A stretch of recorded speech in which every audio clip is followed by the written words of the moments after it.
Welcome to IEG 2018. Adam White here with Front Office Sports. I'm joined by Nick Kelly, Head of U.S. Sports Marketing for Anheuser-Busch InBev. Let's talk about Dilly Dilly and whether it was your idea or Wheaton Kennedy's idea and how that came about. And when you saw that, did you guys really think it was going to become a cultural movement where it was on every sign and play calls, everything like that? Yeah, look, we have an internal brand team, and their job all day, every day is to live, eat, sleep the brand. And in partnership with Wheaton and Kennedy, they were able to come up with a series of campaigns during football season. We started with very football-centric campaigns, but slowly moved on to the Dilly Dilly campaign, which is set in medieval times.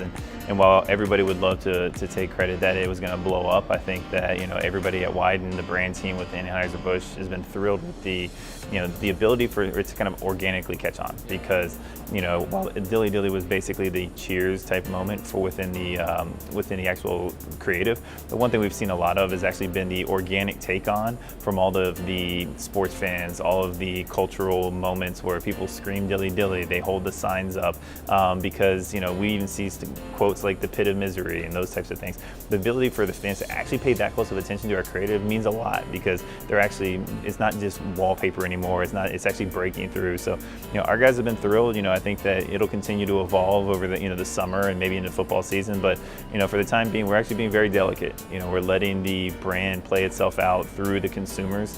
We're letting the consumers own the brand, the Dilly Dilly, a little bit more, instead of us forcing new versions of it out there. And obviously with Philadelphia winning the Super Bowl, there was a tweet that we've been wildly around the industry in terms of the Bud Light brand promising to buy all of Philadelphia beer. Can you just talk about that, what your guys' thoughts were at the time, and how it kind of came about, and then it grew into fruition when it came true and you're sitting there like, oh, I actually have to buy Philadelphia beer now. We're not going to back out of this. Yeah, it's actually funny because it started with, what we always say at joke is like an intern identifying the opportunity and putting out a response message to them, that, oh yeah, if this actually, to Lane Johnson, if this actually happens, we'll buy the beer.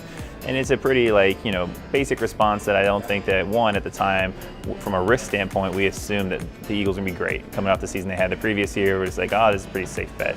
And then, as the season progressed, we saw they were being highly successful with with Carson Wentz and others, and we were just like, oh, so we start paying a little bit more attention, like, how do we actually do this? And then after Carson Wentz got hurt, we kind of shelved it. We're like, all right, so we're good. The reality is that Nick Foles came in and they got good and they made the playoffs and they started making a run, and we really had almost a task force that had to figure out, how do I legally give out all this product? It's extremely challenging. We had to work directly with the alcohol division within the state of Pennsylvania, because to give away 40,000 beers in an afternoon isn't easy. So the NFL was great, the team was great. The fact that they let us at least engage with Lane, and to fulfill his promise was awesome. And I think that the city of Philadelphia has actually rewarded us a ton between the content they've created on our behalf, so much Philly content. They took it on as Philly being their Super Bowl cry. So we loved it. I think that we couldn't have planned it out. I think it's the ability to be nimble and lucky is really a lot of it. So yeah, absolutely. Now that kind of ties into your guys' new push into more of the experiential side, right? And then being able to do that organically. Can you just talk about what you guys are looking from experiential partners now as you move forward into this new incentive-based sponsorship package?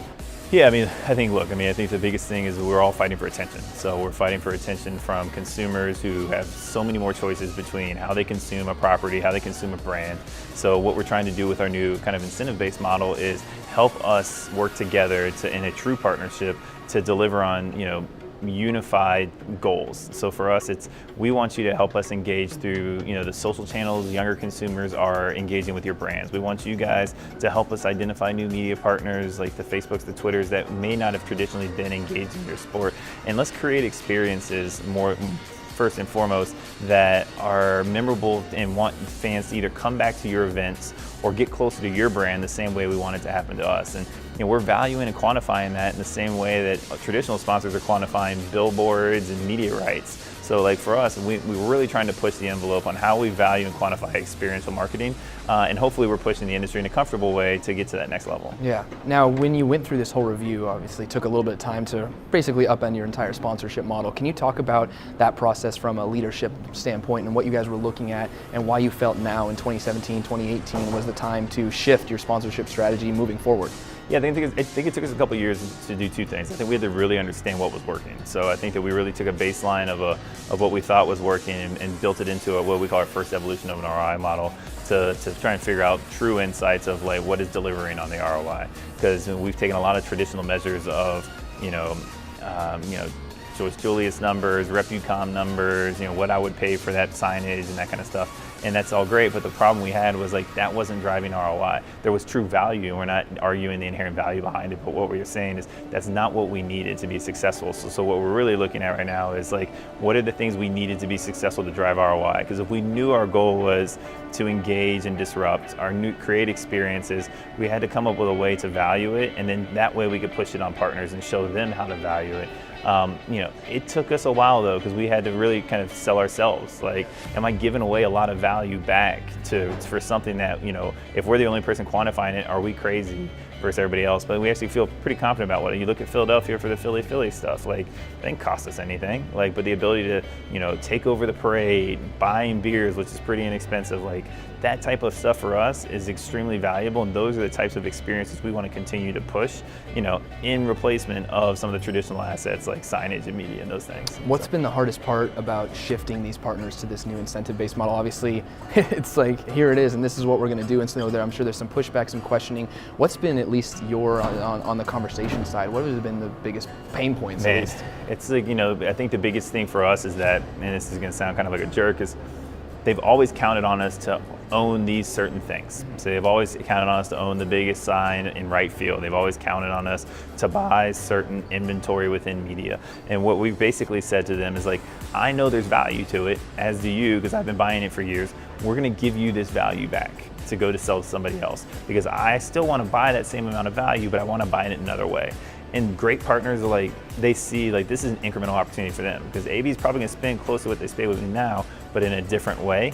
Some traditional partners, either realize that AB's overpaying and nobody else is ever gonna pay what AB's paying again, or two, it's just hard. Like, selling inventory, especially some of the stuff we have, with gigantic signs, like big pieces of media, is extremely challenging. And like, I think that becomes one of the situations where it may just be a situation of their circumstances, not that they don't want to do it. It's just, the timing or necessarily the elements we have are so tailored to us, for them to resell them becomes extremely challenging. But, I think everybody wants to get there, especially as we lay out the fact that we're both experiencing the hurt from lowered attendance and lowered TV ratings, that we want to fix it together. I think it's been good conversations. It's just circumstantial in most places. And do you think this is, at least in terms of measurements, going to push the industry towards a more, I would say, honest measurement? It's known for, people, bumping up numbers here and there. I think honest is probably maybe not the right word for it, but I think that the issue is like, there's certain times that we'll get reports that, my billboard was on TV a bajillion times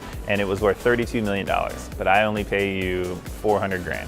So you're telling me the return on this was 100 times. It's like, you don't believe that. Yeah. I don't believe that. Then why are we even presenting it? Yeah. This brings it much more back down to reality of like, here's stuff that tangibly actually delivers on like, so like, it's not a value conversation anymore. It's a true revenue driver. Like, this is moving my business. So it becomes like, I don't argue a lot of value that we have right now. So when you're selling, fixed media, or you're selling, some outdoor signage, or even hospitality, like, I know that the true value there behind it, but the reality is, if it's not moving my business, it's not delivering, the ROI I need. So. Yeah.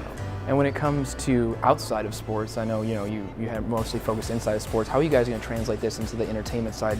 You mentioned in the presentation there's so many passion points now, and how can you find a way to get the entertainment and the sports and the music to all kind of interlap and overlap to make sure Bud Light is the brand for those people? Like, so what we're looking at is like, there should be no reason that a music festival isn't in the same position sports property is, because they have 100,000 people that come over a weekend, or 200,000, and they have the ability to engage them on the mobile app. They have the ability to create content to push out around our behalf. They have an ability to educate them about our brand leading into the event. So like, we're going to basically almost mirror what we're doing in sports, in music, and entertainment. The entertainment side is easy as well. I mean, if you look at even like pro sports athletes, these guys are paid if they make the All-Star team, they make the Pro Bowl, if they wear their Nike jersey during an actual interview. Like, that world's actually pretty accustomed to it. It's just the sports and music world where it becomes a little bit more challenging, because on a non-athlete side or musician side, it's become a little bit more, it's been like a fixed cost forever.